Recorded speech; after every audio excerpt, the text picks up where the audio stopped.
இது மகிமை நேரம்.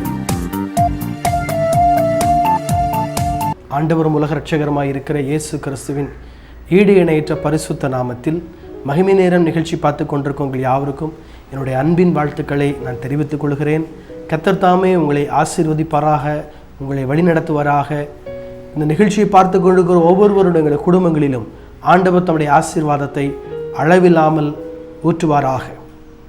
இந்த நாளிலும் சாமுவேல் என்கிற தீர்க்கதரிசியை குறித்து வேதத்திலிருந்து நாம் பார்க்கலாம். நாளை தினம் தொடர்ச்சியாக ஒவ்வொரு அரசர்களை குறித்தும் தீர்க்கதரிசிகளை குறித்தும் தொடர்ச்சியாக நாம் தியானிக்க போகிறோம்.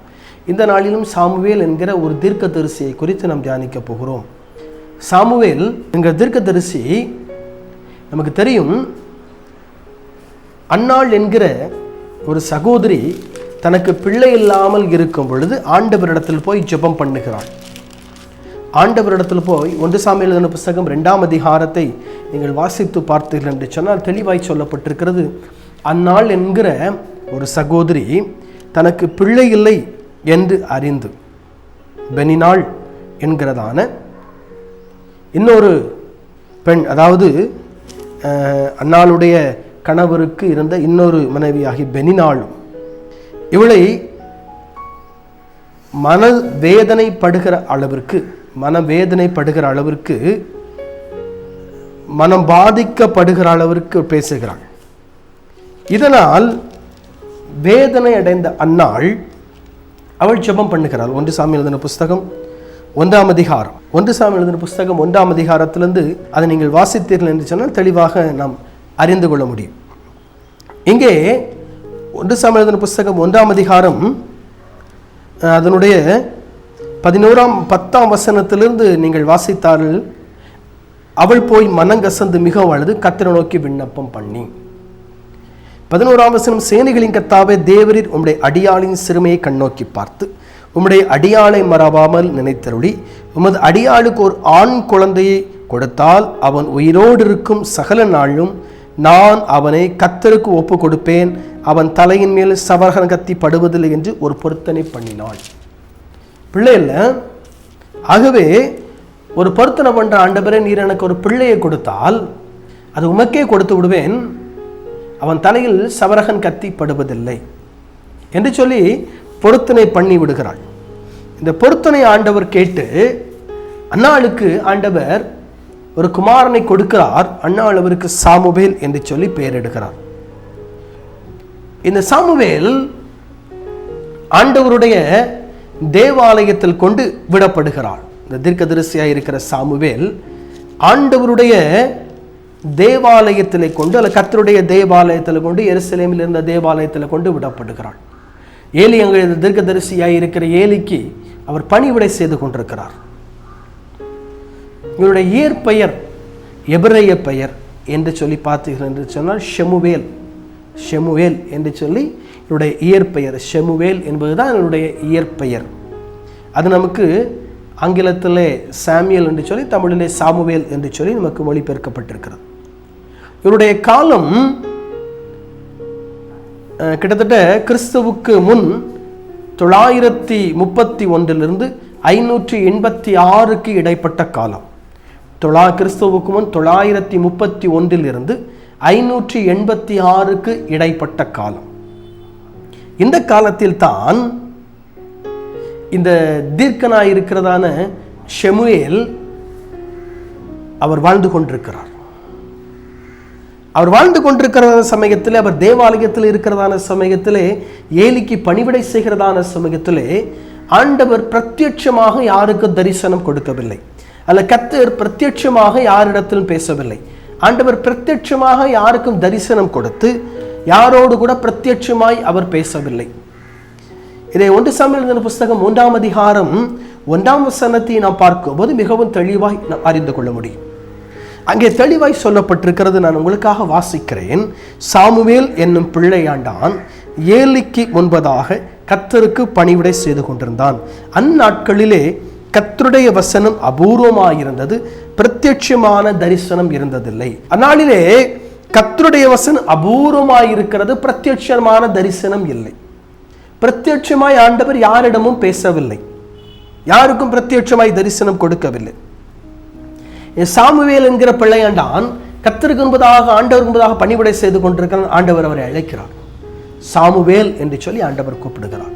சாமுவேலே என்று சொல்லி கூப்பிட்ட உடனடியாக சாமுவேல் நினைக்கிறார், என்னை ஏலி அழைக்கிறார், என்னை ஏலி கூப்பிடுகிறார் என்று சொல்லி நேராக ஆசாரியனாக இருக்கிற ஏலினிடத்தில் போய், அழைத்தீரோ, இதோ இருக்கிறேன் என்று சொல்லுகிறான். இல்லை மகனை, நான் அழைக்கவில்லை, போய் படுத்துக்கொள் என்று சொல்லுகிறார். போய் படுத்துக் கொள்கிறார்.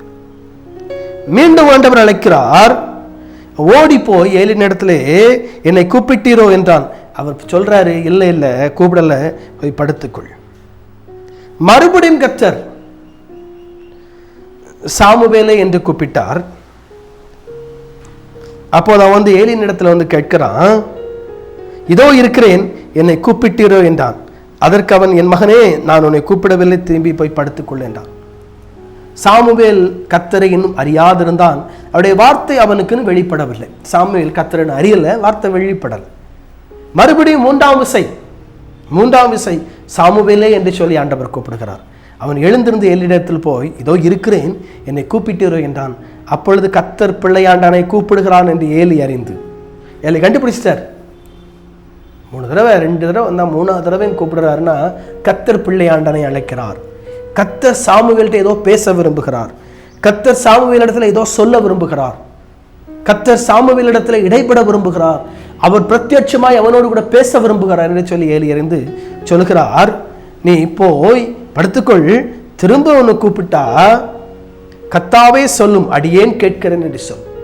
மீண்டும் கர்த்தர் சாமுவேலை கூப்பிடுகிறார். இவன் சொல்லுகிறான், அப்பொழுது கர்த்தர் வந்து நின்று முன் போல சாமுவேலே சாமுவேலே என்று கூப்பிட்டார். அதற்கு சாமுவேல், சொல்லும், அடியேன் கேட்கிறேன் என்றான். சொல்லும், அடியேன் கேட்கிறேன். நீங்க சொல்லுங்க ஆண்டவரே, நான் கேட்கிறேன். ஆண்டவர் இஸ்ரவேலுக்கு நடக்க போகிறதை, ஏலி குடும்பத்திற்கு நடக்க போகிறதை ஆண்டவர் சாமுவேலுக்கு வெளிப்படுத்துகிறார். நீங்க பார்த்தீங்கன்னா தெரியும், தான் முதல் பெயர்சாபா மட்டும் கர்த்தருடைய தீர்க்கதரிசி சாமுவேல் கர்த்தருடைய தீர்க்கதரிசி என்று தான் முதல் பெயர்சபா மட்டும் சகல இஸ்ரவேலுக்குள்ளும் விளங்கினது.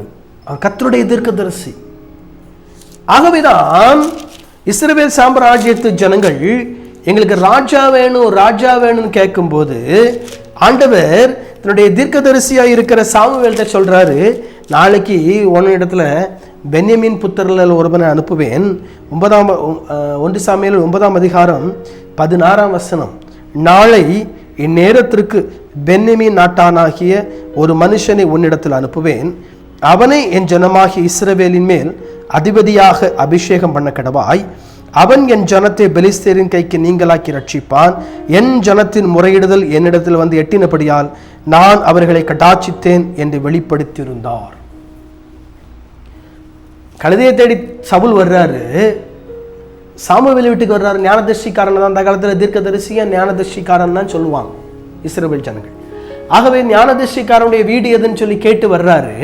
கேட்டு வரும்போது, கேட்டு வர்றதுக்கு முன்னாலே கர்த்தர் சொல்லிடுறாரு, எப்பா நாளைக்கு இந்த நேரத்தில் பென்யமீன் நாட்டை சேர்ந்த ஒருவன் வருவான், அவன் இஸ்ரவேலின் மேல் ராஜாவாக நீ அபிஷேகம் பண்ண. சாமுவேல் கர்த்தருடைய தீர்க்கதரிசி, இஸ் a Lord's prophet, கர்த்தருடைய தீர்க்கதரிசி. இன்னைக்கு அந்த ஆண்டவர் ஜீவனோடு கூட இருக்கிறார்.